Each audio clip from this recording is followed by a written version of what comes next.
Okay. Just wanted to touch a little bit on mindset and basically what folks would do in a critical situation, critical incident.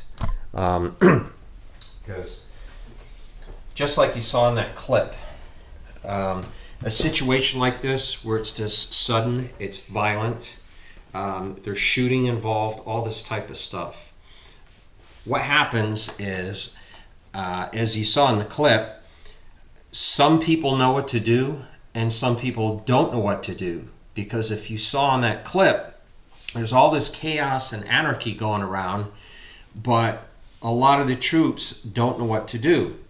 And instead, they're looking at their commander saying, "What do we do now, sir?" Well, what I was thinking about is just that, is what is going to happen during WROL? Well, I'll tell you. What's going to happen is that's going to happen to you. Whether you like it or not, it's going to happen. The devil's going to come pay you a visit. And what's going to happen is extreme anarchy, extreme violence, extreme chaos. But the thing is, what are you going to do? Now, if you've never had military training before, if you've never had law enforcement training before, if you've never had civilian tactical training before, what are you going to do?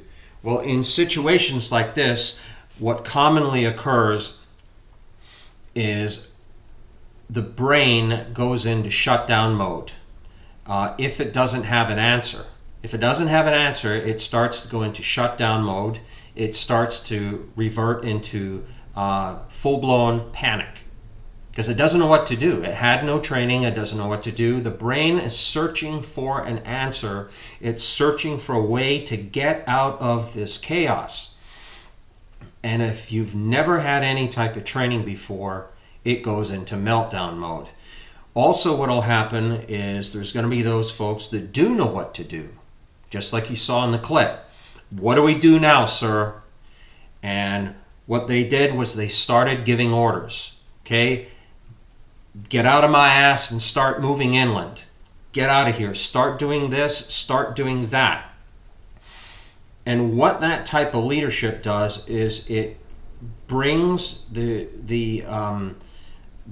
individuals who do not know what to do or who are in a semi-state of panic, it brings them out of a trance-like state. It starts to bring them out of that panic mode, and it starts to merge them into the thinking mode.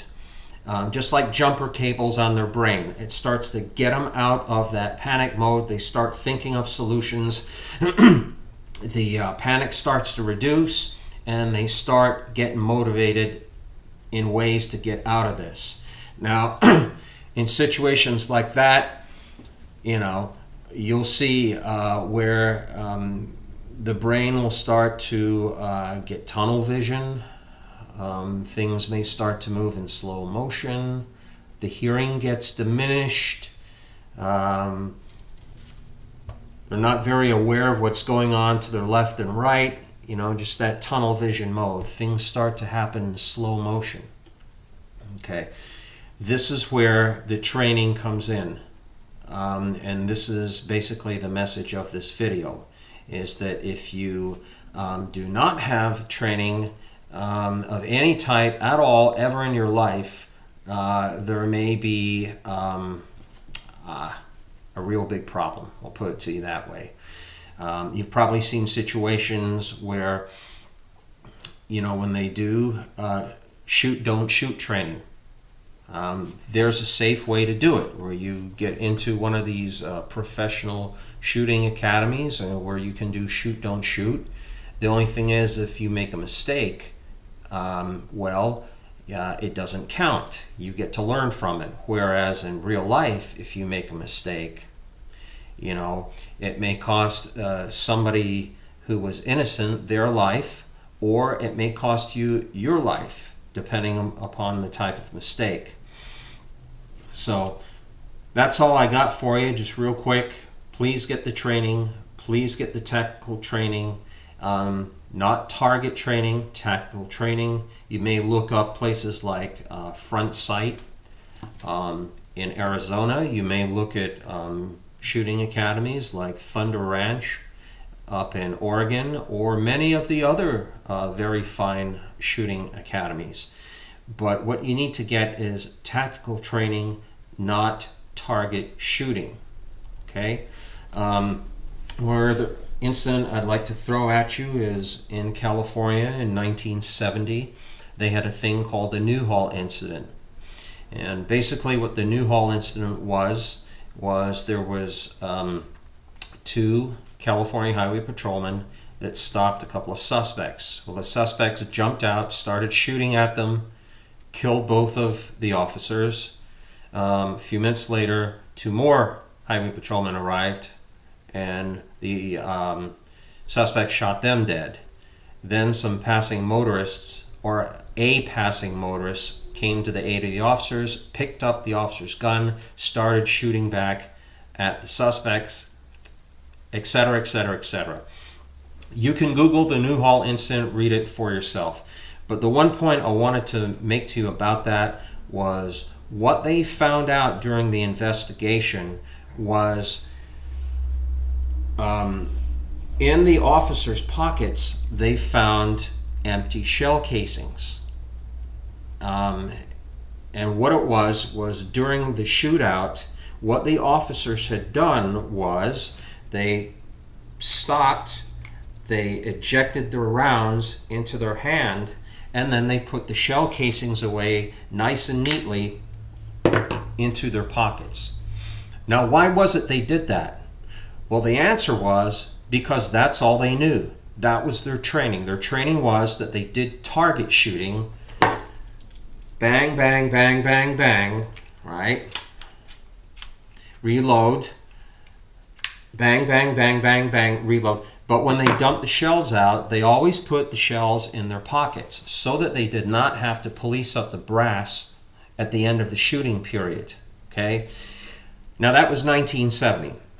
Of course, things have massively trained. Now they don't do, as much of the target shooting stuff. There's a lot of tactical stuff involved. That's why, with tactical shooting, now that they're using, semi-automatic firearms a lot, now it's dump the magazine and put a fresh one in there, shoot, eject, dump, and so forth and so on, instead of dumping the magazine when it's completely empty and taking the time to put it back in, its retainer. Okay, so that's the message of this video. Start thinking of scenarios, every type of scenario that you can think of it, but also try to think of a solution to it, a way to get out of that problem. And if you can, try and do a dry run. Try and practice, especially when it comes to firearms. Please get the tactical training, not the target shooting alone. I mean, that's okay for zeroing your firearms. It's okay for a fun day at the range, at plinking, and all that type of stuff. But it is critical that you get some sort of professional tactical training, and get every other type of training that you can possibly get. Get medical training, all sorts of training. Do it now. Time is running out. The way it looks, folks, is that every generation goes through hell. And the reason they go through hell is because every generation seems to think it'll never happen to them. Oh, not me, not us. That's not going to happen to us. No. That happens only to our grandfather's generation. That won't happen to us. Well, I got a message to folks that live in denial like that. It's going to happen. Okay, the way things are lining up, it certainly appears that this generation is about to get their ass handed to them. And when it starts raining cats and dogs, what you need to do is have that training now, while there's still a little bit of time left, so that whenever things come down and somebody goes, What do we do now, sir? You're going to have an answer. That's all I got for you.